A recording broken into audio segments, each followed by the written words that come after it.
उठ जाना तेरा।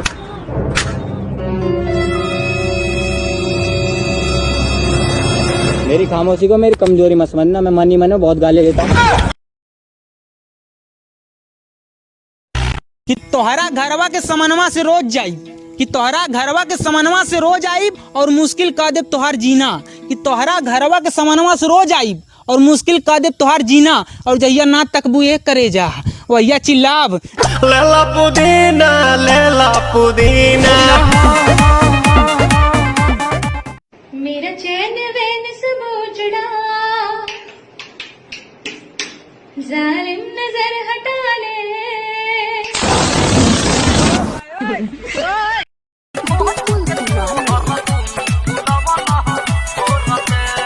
नच तू आइल बाड़ू नच के देखावो, ए पारो वैसे न मुँह चिकावो, बुझलू हो।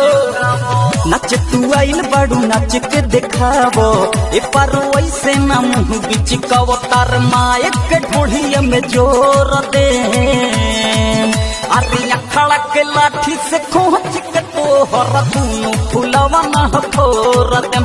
अरे अखड़ा के भाला से खोच के तोहर दूनु फुलवा न फोर।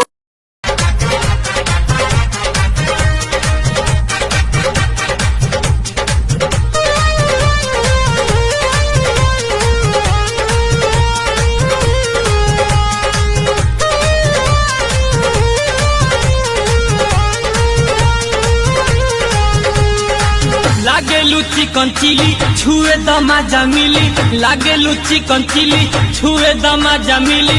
चोली से झके बुला बुला, झूला में गुला गुला हिलता। चोली से झके बुला बुला, झूला में गुला। क्या लेना है? भाभी जी बकरी का दूध दे दो। तेरा बाप ने होटल खोल रखे है।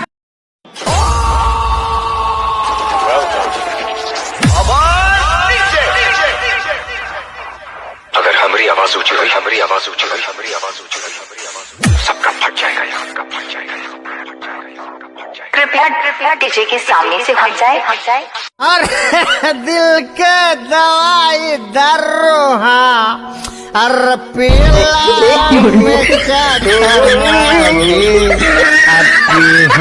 तवे तजी है भले कहा था ना मैंने, जिस दिन मारूंगा छाती पर। वो तेरी बहन की लग गई।